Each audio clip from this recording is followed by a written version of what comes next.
Вот, значит, вот она какая мышиная жизнь, а? Наверняка хотите загадать желание. Правила такие, у хозяина лампы есть всего 3 желания. Думайте хорошенько, назад их не отыграть.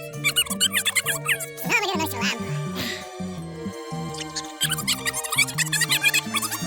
Ты не шутишь, малыш? Так чего же мы ждем? Что на первое, братцы?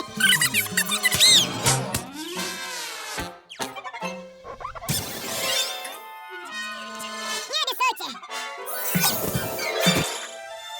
Это банально.